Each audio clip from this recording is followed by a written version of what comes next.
Earlier today, Democrats voted to end the government shutdown that began over the weekend. So the government shutdown lasted about 3 days.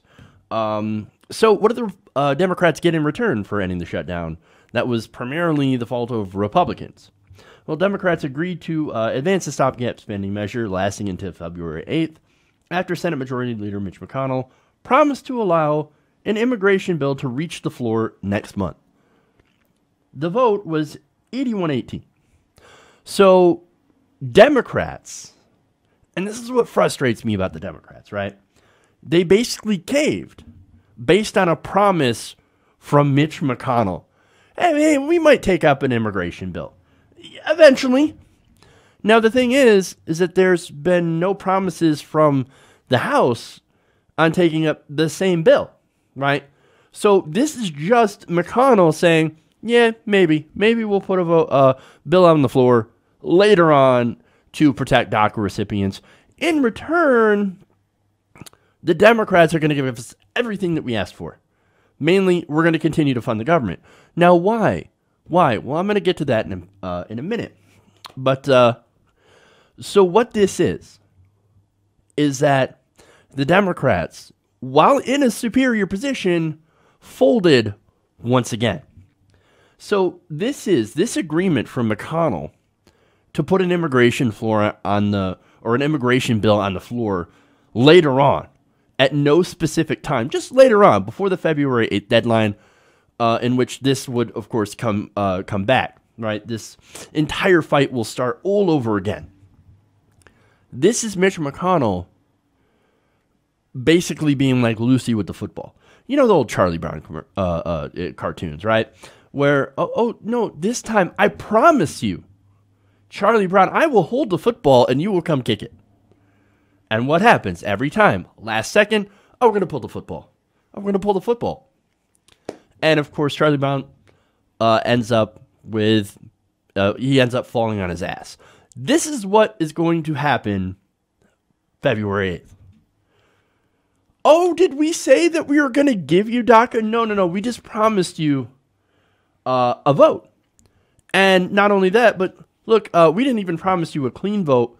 We just said, we're going to give you a vote. We're going to put it on the floor, but it's going to be open amendments.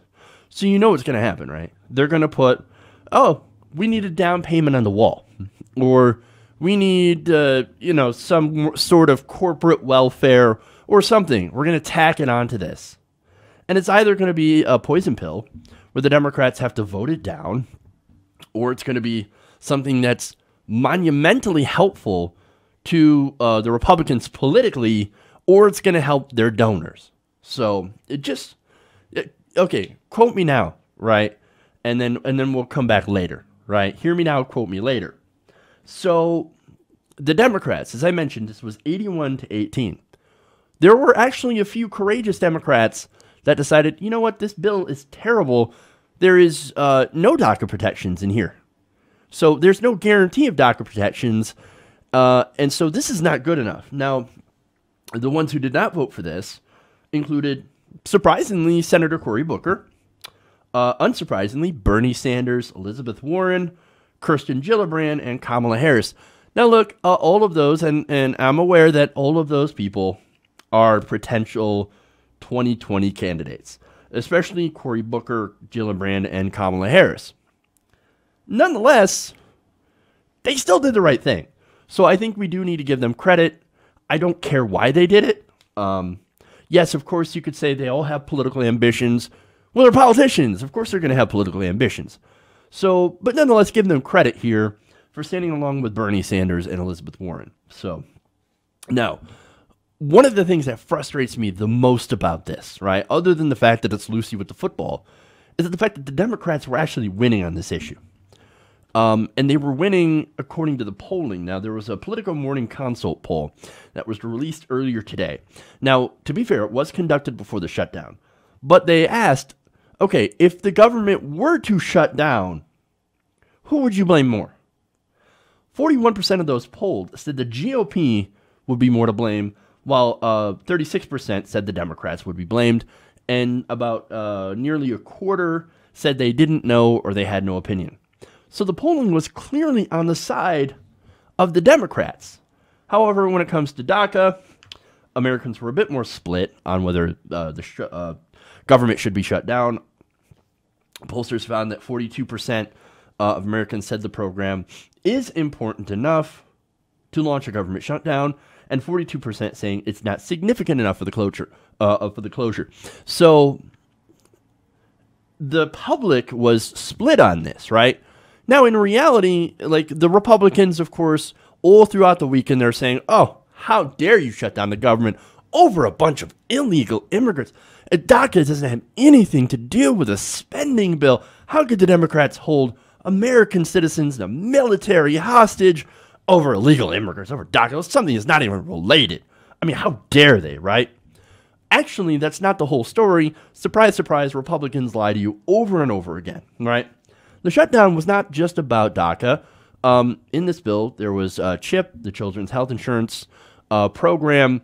Now, in the bill that they just signed, one good thing about this is that it extended CHIP for another 6 years.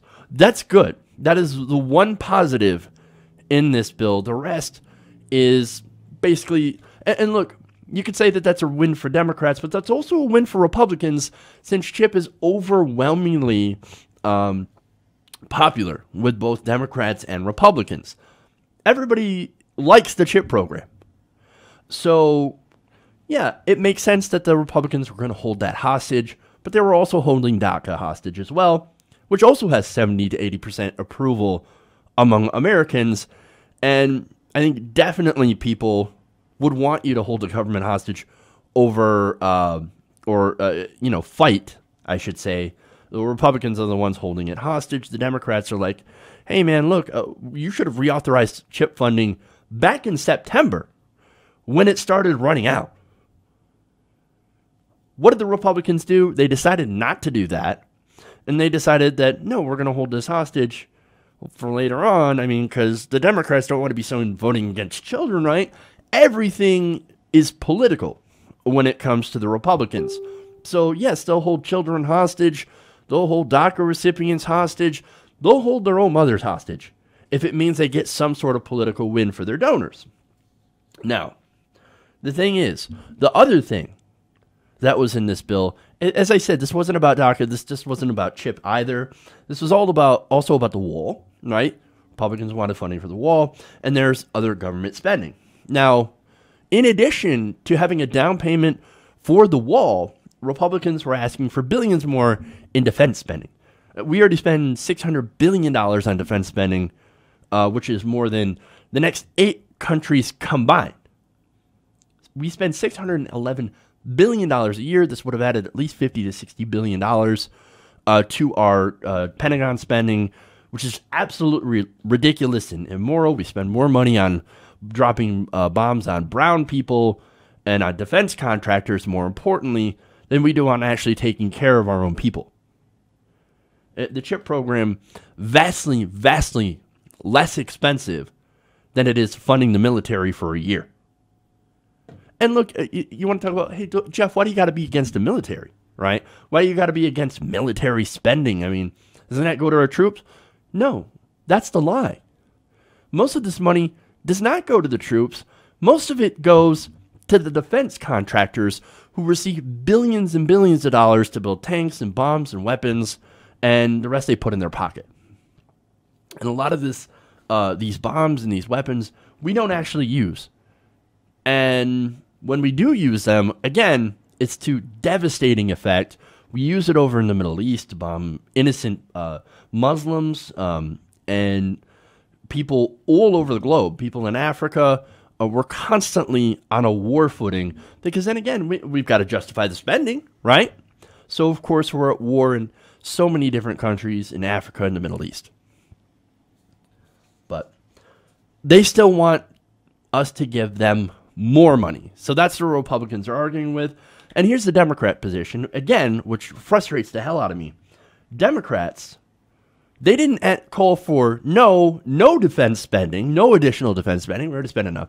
No. What they said is that, well, if you're going to give an extra $50 billion to the military or $50+ billion, well, we just want parity. Meaning that if you give $50 billion to the military, well, then you're going to have to give $50 billion worth of non-defense discretionary spending to the budget. You're basically prop up the other stuff. Democrats don't even have enough balls to sit there and say, no, we're going to have no extra defense spending. We want more spending on the domestic side. They can't even say that, meaning that, of course, Democrats are more than okay with giving more money to defense contractors. So, way to go, Democrats, right? Now, again, here's the hypocrisy of the Republican side. Republicans just gave $1.5 trillion to the richest Americans in this tax cut bill. They had no problem with handing over $1.5 trillion to the wealthiest Americans or corporations. And yet, when the Democrats are like, hey, can we have at least a little bit of parity now that you're giving an extra $50 billion to the military? Republicans are like, how dare you? How dare you? No. Look at how much money we're already spending. We're going to spend too much. We're actually going to need more cuts. We're going to need more cuts. So that's why we're looking into welfare reform. We're going to have to cut your Social Security. We're going to have to cut your Medicaid. We're going to have to cut your food stamps. We just can't afford it. Bitch, you gave $1.5 trillion to the richest Americans. Don't tell me that you can't afford this, right? Look, all this shows that the Democrats are terrible negotiators. They are the worst negotiators. They're the people that basically, in negotiation, they'll give away the home, right? They will start with a superior position, and they'll say, oh, God, we're in too good of a position. Let's give away everything. Let's give the Republicans 99% of what they want so that we can get 1%. When, as I just showed you in the polls, Americans support the Democratic position and support the Democrats.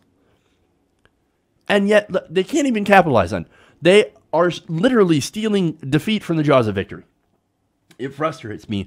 But look, something that you realize in watching, like, the Democratic Party is so incredibly weak. Again, it takes so much effort to be this inept. No political party can be this bad at negotiation. But the Democrats have somehow did it. And it's not because they're stupid. No, they're very smart people. It's because they're paid to lose. And that's what this is, right? Democrats are weak because they're paid to be weak. The donors have their choice at funding weak Democrats. Look at Doug Jones, right? Doug Jones could barely defeat a pedophile in Alabama. Very milquetoast, very centrist Democrat. He voted for this. Not only did he vote for this resolution, but originally when they passed the original that did give funding to the wall, he signed on it. He was with Claire McCaskill. He was with Joe Manchin, Joe Donnelly, right? All these centrist corporate Democrats. He voted with them. He was one of the 5 Democrats that originally voted for the first extension, right? The first agreement. Weak Democrats. Who picked them? The donors picked him because he's weak, because of that weakness. So then they can go back and argue, well, what do you mean? I mean, we had to take this deal. The Republicans, we just had to give them everything that they wanted. Everything. And look, here's the other reason, right? Democrats, yes, paid to be weak, paid to lose. But these Democrats also had to pay attention to another thing. Whenever there's a government shutdown, what happens to the markets? The markets go down. And so the donors pressured them into taking McConnell's word for it on DACA because they care more about the markets than they do about DACA kids. Let me show you what happened to the markets. Dow Jones Industrial Average, according to CNBC, declined 33 points and briefly fell as much as 101 points. S&P 500 and NASDAQ 100 futures dropped 2 and 8 points respectively. So, government shutdown equals panic for the markets, right? Going, what, 33 to 100 points. Oh my God, the markets. We got to save the markets. We can't have this shutdown. We're going to immediately give the Republicans everything that they want. This is the Republican shutdown. And the Democrats, again, folded like a cheap suit. Now, look, as soon as the deal was signed earlier today, what happened to the markets? Bounced back. Now they're even ahead. They're more ahead than they were. So this is what happens, man. This is what this was all about. Got to protect the markets. Got to give the Republicans everything they want because we are paid to lose. And nowhere in there is there any consideration about what happens to the 800,000 people who depend on DACA. And again, let me give you who negotiated this deal, right? Manchin, Heitkamp, Donnelly, McCaskill, and Jones. Those were the main people, again, that negotiated this deal, that took McConnell at his word. When he said, oh, don't worry, we'll go and have some vote on this. Oh, I promise it'll be a fair and neutral vote. Yeah, of course it will be, with open amendments and everything. Look, the Democrats, if anything, they are more than useless. With Democrats like these, who needs Republicans, right? This is controlled opposition. These Democrats are weak by design, and they are paid to lose. By God, we've got to get strong, real progressives into office who are actually going to fight for DACA kids and are actually going to hold strong instead of doing what these Democrats do and are always concerned about letting the Republicans win so they can please their donors. We've got to vote for real progressives.